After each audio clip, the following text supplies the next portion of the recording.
And with me now to answer your questions, Julia Lo Bue-Said is CEO of Advantage Travel Partnership, and the Independent's travel correspondent and editor Simon Calder. Thank you both for being with us. Let's kick straight off. Julia, do you want to try this one first? This is from Martin Ledwick, who asks, have there been any indications that the USA will open up to non-citizens or non-green card holders soon? I'm a UK citizen, but I have very close friends, the closest family, he says, in the USA, who haven't been able to visit since March of last year. Well, this is a big question that so many of us want answered. As it stands right now, US citizens can come to the UK. We opened our borders as of Monday without the need of quarantining if you are fully vaccinated. Unfortunately, we still have the US proclamation in place, which does not allow us to travel to the US. So as it stands at the minute, there are no real concrete indications that the White House is opening their borders or has any enthusiasm to allow Brits to travel. So I'm afraid on that one, we have to wait and see. Simon, this is from Phil Day, who is in Hungary. He says he's in Hungary, where he lives. He's been vaccinated with the Sputnik vaccine, which is the Russian vaccine. He wants to return to the UK in September to see family who he hasn't seen for more than 2 years. He wants to know, will he be able to enter the UK under the new easements on travel, which have been announced?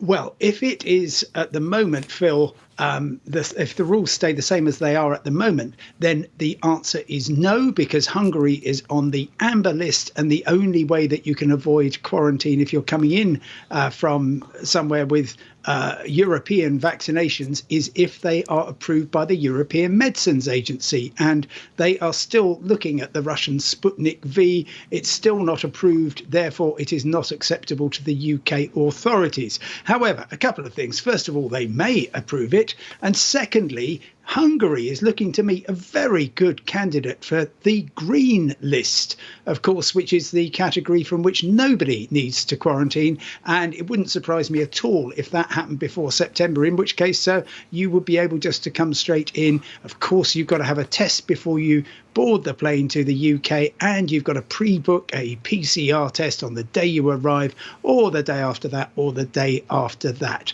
But I'd be relatively optimistic, probably more likely green listing than the European Medicines Agency suddenly deciding that they like the Russian vaccine.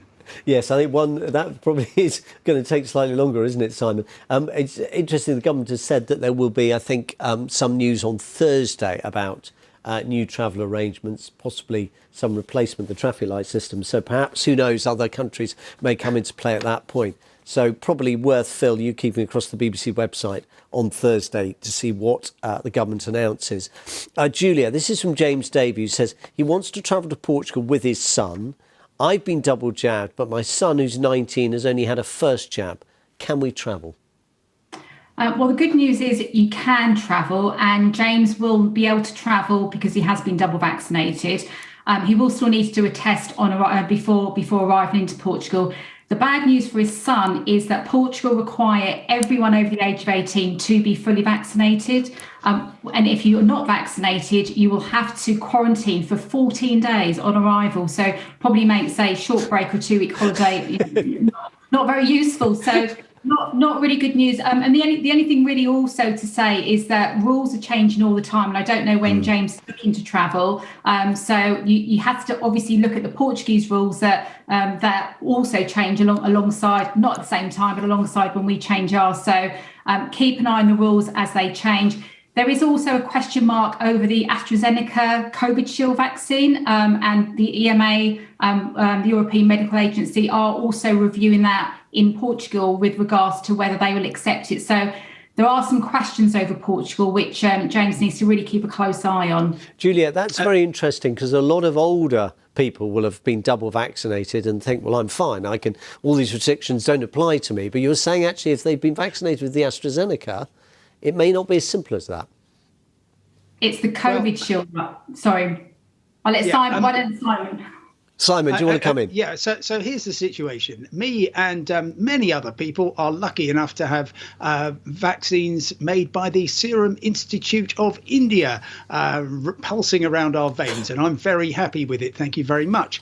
Due to what appears to be a bureaucratic mix-up, the European Medicines Agency has not formally approved the so-called Covishield vaccine for use. Now, I've got a very good NHS COVID letter showing that I've got two Vaxzevria vaccines, which is AstraZeneca. It doesn't mention the Indian Covishield one at all. However, if you're an expert on batch numbers, then you would work it out. The only problem I have heard of is, very sadly, some people being turned away from Malta, which for about 36 hours had a prohibition on this. And I've been trying to contact the Portuguese authorities and get an answer out of them all day since this story came around. I must say, I'm looking forward to going back to Portugal, and I'm pretty sure that this will get me in okay. Yeah. It's annoying, but please don't stress about it. No, fair enough. I think that probably answers David Robinson's question as well, because he was concerned about this issue of the AstraZeneca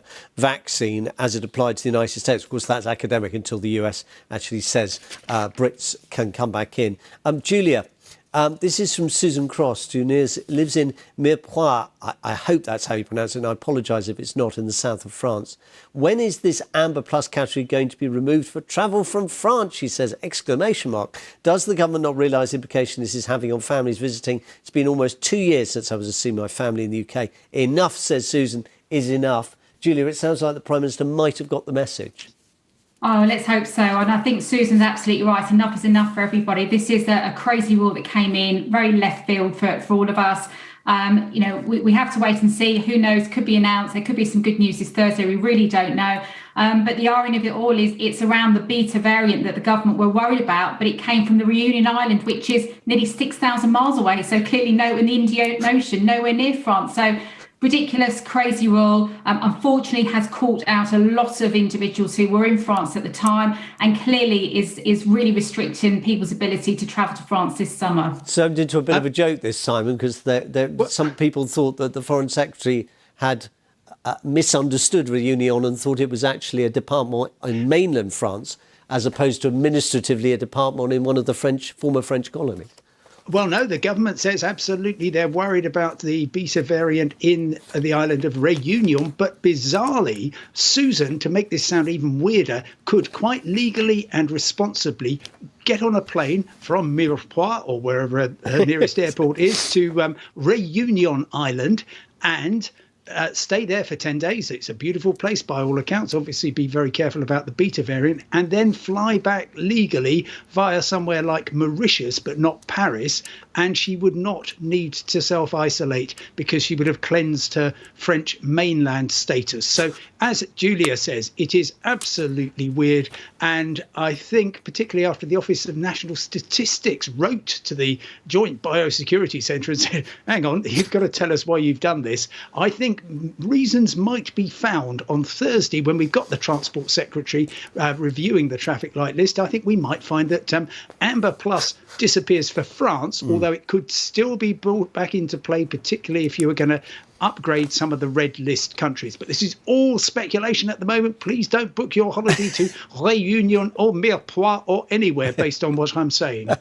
Speculation, as you said. I mean, it's worth saying it's not as crazy as it sounds, is it? Because by all accounts, you can get quite cheap flights if you're a French national to the French islands, unlike the rest of us. So perhaps Susan can afford to do that. Who knows? Julia, this is from Helen Sooty, who writes, my son arrived from Spain into England on Friday the 30th of July. I assume this is important. So he's double vaccinated with the AstraZeneca vaccine. He's done all the tests required and has always been negative.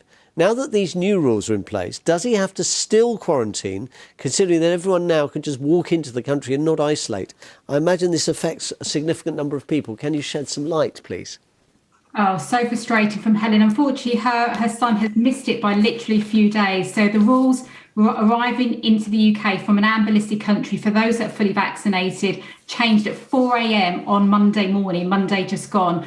So had her son arrived Monday morning, he would find that he could just do his pre-departure test and his day 2 test in the UK, and could be on his way out of isolation. Unfortunately, he will need to self-isolate. He will still need to do the relevant tests, which in his case will be a day 2, a day 8. He can have the privilege of taking another test under the test to release scheme on day 5 if he wants to reduce self-isolation. But unfortunately, the rules as the government have them in place, it was as of Monday, and any dates before that, unfortunately, missed out on this, the opportunity of not having to self-isolate. Given this is about an infection and the number of days it takes to show signs of an infection, and therefore the number of days in which you are potentially infectious to other people, isn't it a bit odd that it can still apply retrospectively when people coming in now, you could argue, be more likely to be infectious, can just wander in?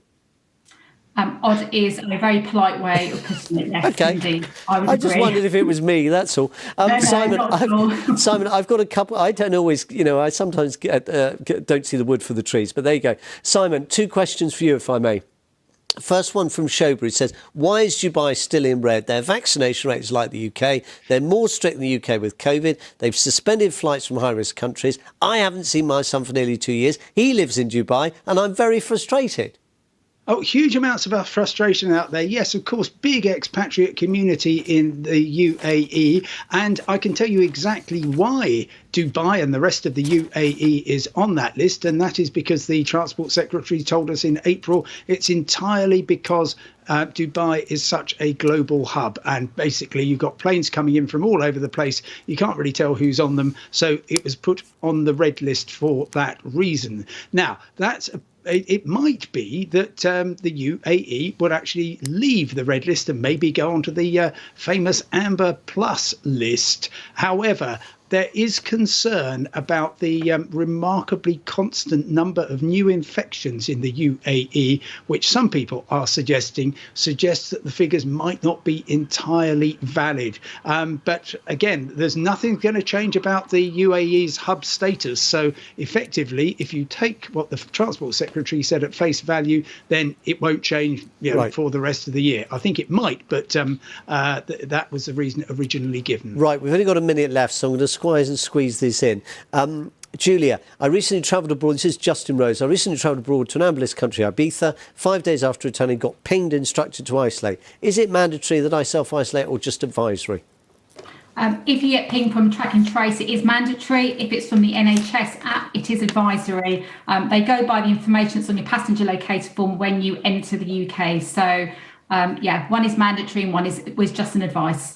Apologies to Ken in Liverpool and Sheila in Exeter. I'm afraid we didn't have time for your questions.